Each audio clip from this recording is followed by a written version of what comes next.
about the January 20th social that we had, and basically, if you're not able to come, we had a bit of an intro presentation that I did, and then we went to a Kahoot quiz. Now, Kahoot, if you're not aware, is basically like a online software that lets you, put in quiz questions, and then you can answer them, as in you can answer them in a group, and people can compete over who answers them the quickest and the most correctly. So, I had a question. No, not a question. There was a Kahoot with 15 questions that we made, and then here are basically the questions and the answers that I'll go through, and yeah, that is basically how it is. So let's see, let's start.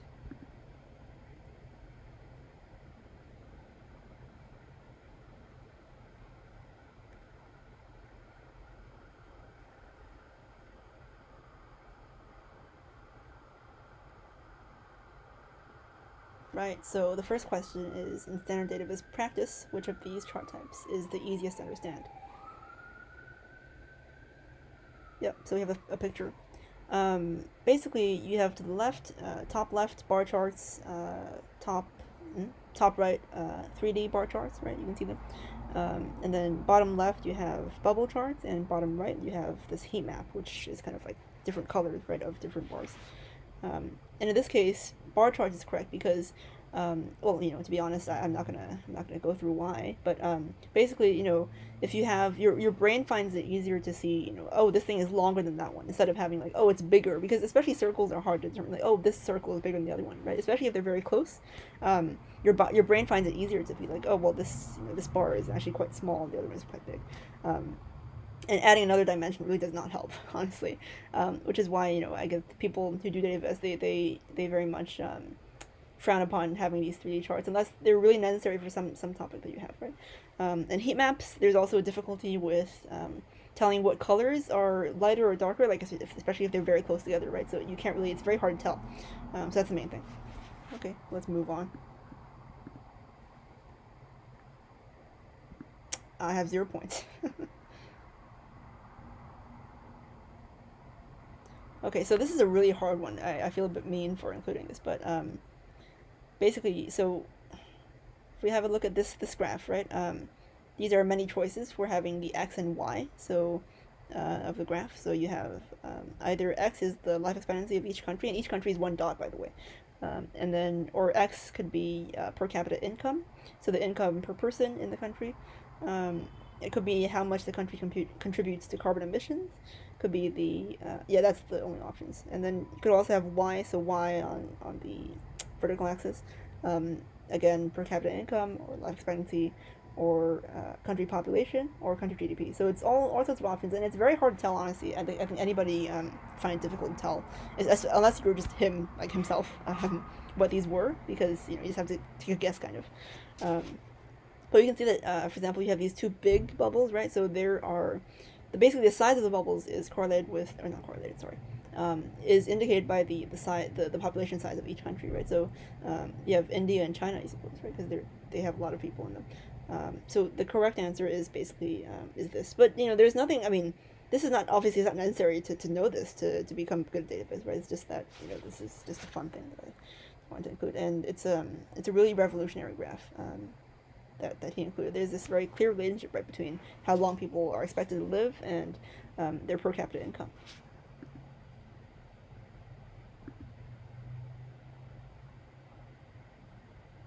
Okay, this is also something just trivia, basically, right? And basically, I keep saying the same word a lot. So this chart was made by someone, I'll just tell you, called Charles Minard, and so Minard, if you want to search up his work. He was an engineer, actually, so he was not specialized in doing this kind of thing, but he was visualizing the kind of the extent of Napoleon's kind of, I mean, the way that Napoleon and his army kind of fought through Europe. I think it was Russia, actually. So the Russian campaign, right? So let me actually, you know what? This is a really cool thing. Let me show you this.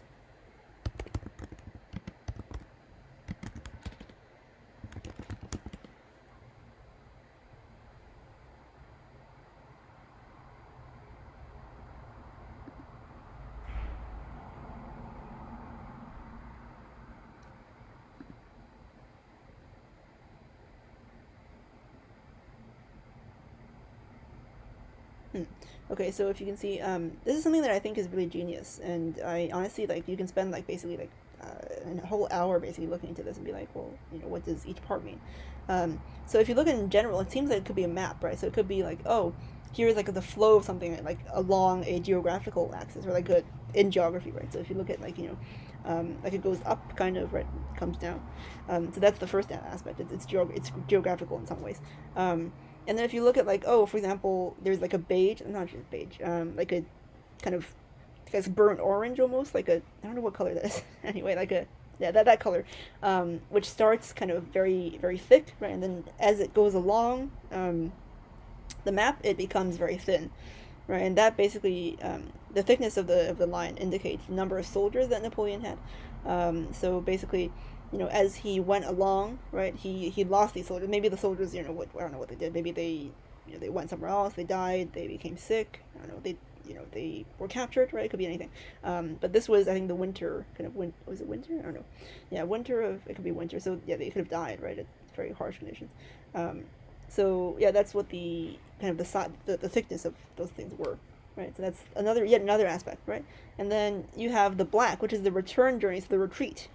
Once they reached the wherever they wanted to go, they retreated, and you can see during the retreat, it's even fewer people, right? So he had at the beginning he had like this mass of soldiers, right? And then towards the end, you have these like very very tiny line, which is fascinating. Um, and then if you look at the kind of have this line below, I believe that is to do with temperature. So the temperature of the that they experienced. So like at some point it was very cold, and I think that's all it is. And then also here you have the rivers that they pass through. So here you have rivers, and you have the place names as well. So basically, yeah, it's a map and a combined map, line chart, and maybe even not bar chart. Sorry, I don't know what this would be called. See, it's very complex and very interesting. But anyway, maybe I'm a nerd. Who knows? We move on.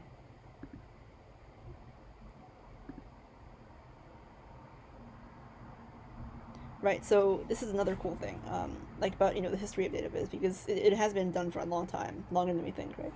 So yeah, this is actually, I think it's a really beautifully colored chart, right? It's very primary color for like primary color forward, right? And it's the shape is very appealing as well.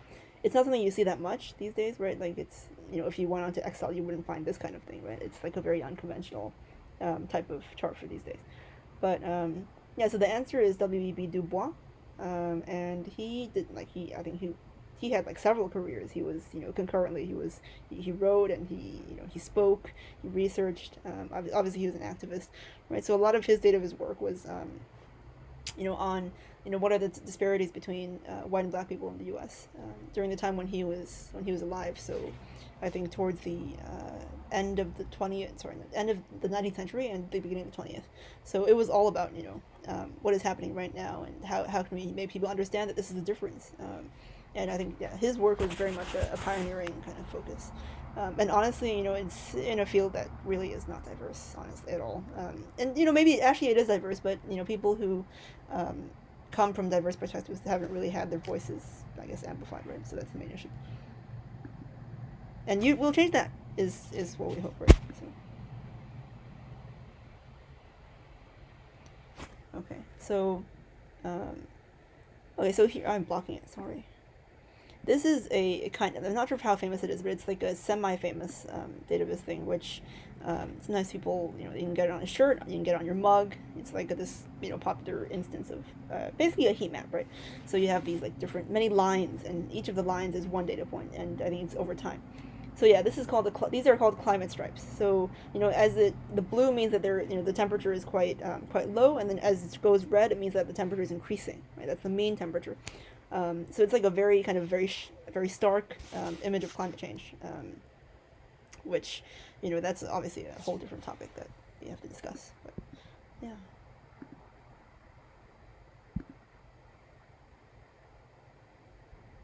Okay. This is another kind of a historical trivia thing, which it's not important for you to know that really. I mean, it's just like a fun thing. So we have these four medical figures that just maybe I thought to confuse you. I don't know. And I think so. Mary Seacole was a nurse in the UK. So could possibly have done it as well. Desmond Doss was in the World War II, a very heroic medic. Right? Fleming, I guess, very much an inventor and pioneer in all sorts of biomedical discoveries. And then Nightingale, Florence Nightingale, who was in the Crimean War, and she did a lot of made a lot of advents in nursing and nursing care and how to take care of wounded soldiers, right? So when she was in that war, she came up with these charts, and you can't see them anymore. Basically, she would use this like kind of pie chart approach, but not quite pie charts. It's like a very visually interesting approach where she would be like, oh, this is the number of people who died, let's say, in this month, and then you would form this kind of circle of 12 segments for each month, and you would say, oh, during the winter maybe, right, a lot of people died, and maybe it could be the summer. I'm not sure. I've forgotten now. But maybe you would say, oh, let's say in August it was very hot and a lot of people died. Now, why would that be the case, for example? And you would continue on. Yeah. So I think she very also very instrumental to have female pioneers in this in this field. Sorry.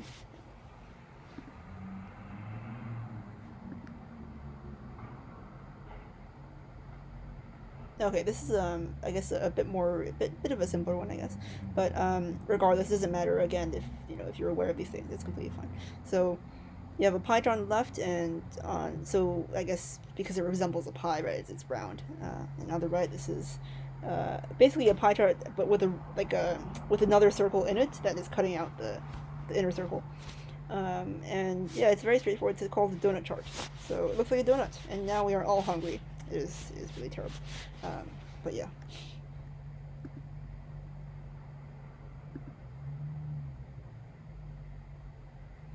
Okay, so you might know about this guy called Jon Snow. He used to be, I think, in the 1800s. He was very much instrumental in like the diagnosing and maybe the kind of figuring out how cholera, like how it was transmitted between people, and how people could get it from like their environment. So instead of like it being in the air as people thought, it was in the water, right? So you'd have like, oh, for example, this guy or this family lived near this pump that had contaminated water, and therefore they're kind of they were more likely to get sick. But anyway, this question is not about that actually. So I became aware because my field, right, is public health or population health, and there's a lot of epidemiology involved, and so we know about him. And I was told that apparently someone in the Game of Thrones is also named Jon Snow, but Jon instead of John. So yeah, just not serious at all, really.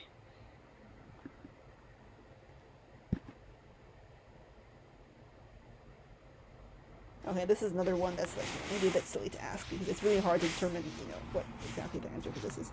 But yeah, this map right of the world, and the green bluish areas are like things that where the people rate themselves very high in a certain measure, and the red ones are where they rate themselves lower. So you can see like there's generally like kind of a global income, I guess, distribution. So you have like the richer countries are rating themselves very high, and this is basically how satisfied they are with their life. And so it's not happiness. It's like it's more like, oh, if you were like to judge your life on a scale of 0 to 10, how satisfied are you with your life? Right? So that makes sense, I guess. But again, it's not necessarily that it's always wealth that matters, but I think it does make sense in my opinion.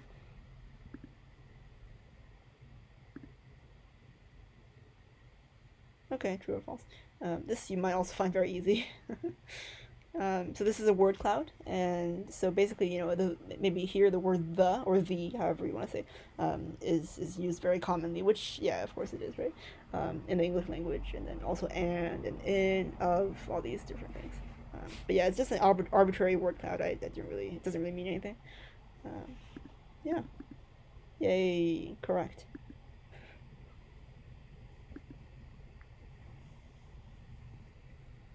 Okay, this was also for fun. So you have these programming languages, right? So, well, pretending they are, right? So you have R, you have S, and you have Julia and Stephanie. So basically, I thought that Julia is actually a real programming language, but it also is the name of someone, right? So it might be kind of throwing you off the fact that there's a programming language named Julia, right? And R and S are all real. So R is primarily statistical.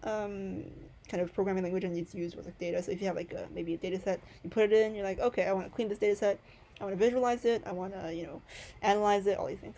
And S was the precursor of R. So the people who developed R, I think like two guys back in the maybe I don't know, 2000s. I don't know. But before they developed R, they had S. So S was before R.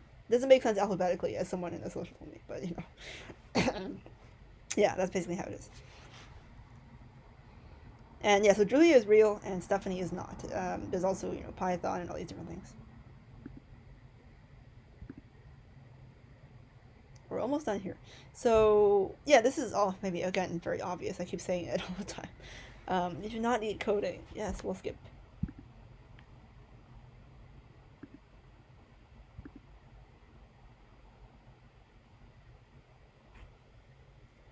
Okay, this is also a bit of a fun one. So, obviously, I mean, COVID is not fun, but basically, it's a very interesting kind of comparison to draw, right? So here you have this kind of this chart made in R actually, and the red line, the dark red line, is COVID cases in the U.S., and this kind of what we call like a smooth or like it's a thicker grade line based on the circle, the dots in the back, is a different variable. And what variable is that? Is the question. What does that show?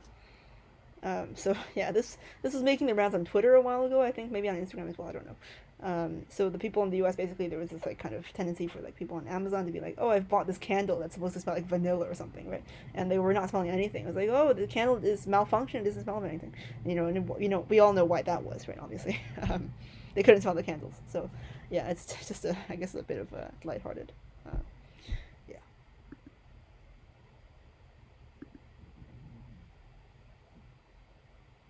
Okay, and this was I think I mentioned it already, so maybe very easy. Um, Quantitative data turn into sounds. So it's musification, songifying, soundification, or sonification. Um, so it's the last one. It's sonification, right? Making data into sounds, and that can be music, or it can be just like kind of ambient, like noises. Basically, it doesn't have to be music. It's all sorts of things. Yeah. All right, last one. When was the society established? Right. Hopefully, you should also know this as well. Um, so 2021, last year, or this year, like just now, like we just got started, or was it a few years ago? I'll just tell you. So it was 2021. So we started kind of brainstorming for it. Maybe I think in towards the end of term one, but then we got affiliated in um, before the end of term, and then towards the second term we decided we'll run our events. We'll start kind of planning and getting a full committee. Actually, we had a full committee last year as well, but yeah, kind of properly starting. So yeah, we're really lucky that you've all joined us. And honestly, I'm really stunned because I was like, are people going to be interested in this? Um, but apparently, it appears to be the case. So, yeah, I feel very lucky, and I know that our committee is probably feeling the same. But yeah, I'm glad that we're able to go through this with you, and hopefully, I'll see you at one of our other events very soon. And in the meantime, please take care, stay safe, and thank you.